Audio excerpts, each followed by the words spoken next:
we are headed down to Vegas. Another fake nurse down there calling herself the Baddie Babe Injector.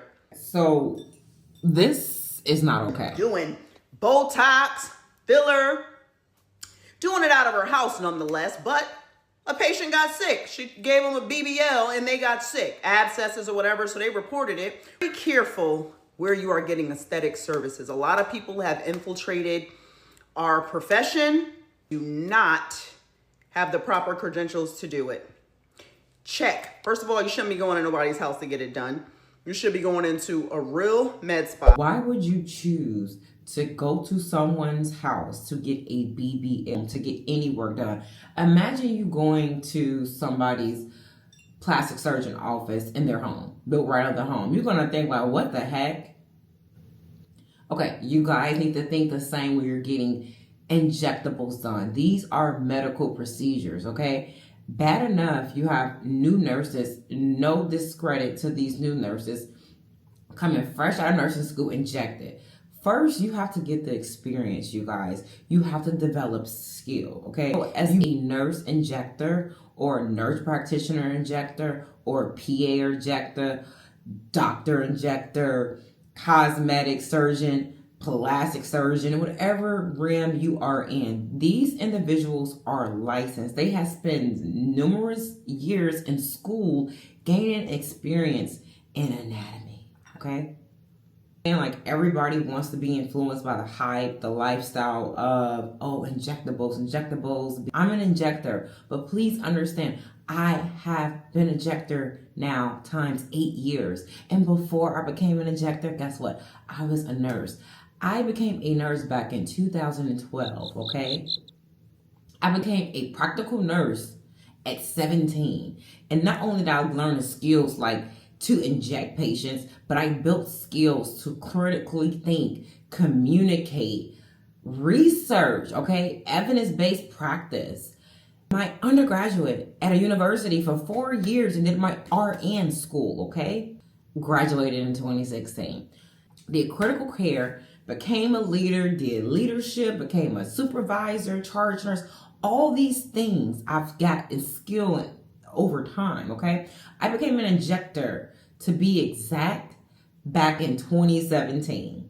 I got the basic skills and learning, but they only brought me on to inject because guess what? I had skills prior as a nurse. It's not just watching YouTube. It's not just going online, learning and watching injectors. And I'll take the accountability. If you're watching my page, which is content to make people aware, educate, I provide trainings as well to licensed medical providers only. RNs and up, meaning you must be an RN, a PA, NP, physician, or doctor.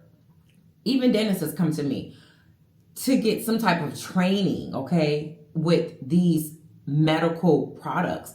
Botox and fillers are ordered. And then the fact that people are going to order things off the black market like Korea, come on, like, be for real. Not only does this woman need to go to jail, who did this, patients that go and choose this one go to jail too.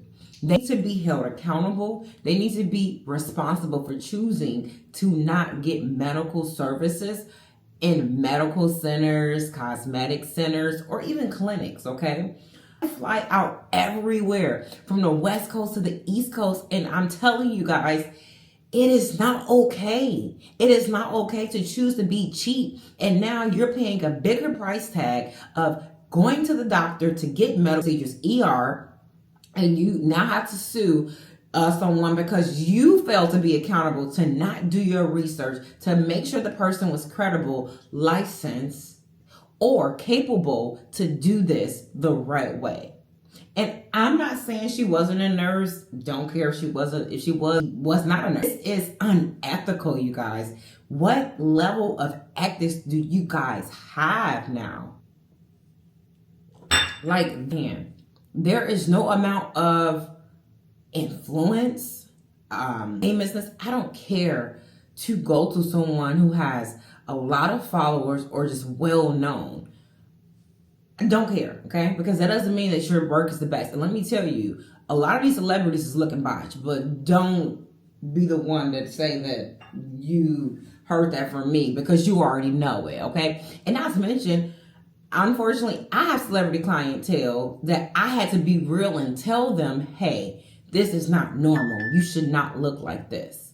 Clients respect me so much more that I tell the truth, okay? And also, some clients, whether celebrity or not celebrity, that come to me, they do their research. They see like, oh, wow, you've been injecting a while. Yes, thank you. I'm glad that you did your research. That makes me feel honored. I am so rewarded that people do their research and not just only trust people that they go to, but they've done their research to begin to establish trust before they even come to me, okay? Again, you guys, I'm going to be the one to continue, like other providers, to spread the word and say, hey, invest. We have financing options. It doesn't matter cosmetically, whether you do it surgical or non-surgical. Guys, hey, I'm relatable. I started getting cosmetic procedures when I was 24 years old, and guess what I did? I financed them. I have 0 APR plans, okay? So if you don't have the funds, the finances, the credit to leverage to invest in your well-being, anti-aging, or anything cosmetic, don't do it. Part of the problem. The injectors and providers who are injecting out of their home, shame on you, because you still are part of the problem. Where these are medical procedures that should be done in private offices or private practices where you can provide that private space, not at home. Okay, and then this is why they banned concierge services, you guys, and I'm not in Nevada anymore. And that's why a lot of these states are going to start banning it, where you're not going to be able to get cosmetic or concierge services, cosmetic, such as simply Botox or lip filler. You know why? Because of unprofessional providers who continue to do this at home. Part of the problem, okay? You are part of the problem. Stop being part of the problem. Providers, nurses, PAs, MPs, doctors, surgeons, who are not part of the problem. Thank you. Thank you for investing in your business and locations for clients to come get service.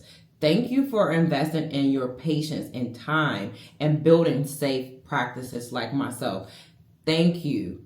Thank you. Thank you for not going to patients' home performing medical procedures that require local anesthesia or maybe minimum sedation, because this is how serious these procedures are, whether they're done cosmetic, surgery, or surgical, or non-surgical. Okay, that's the end of my spiel, and I'm going to enjoy the rest of my tea.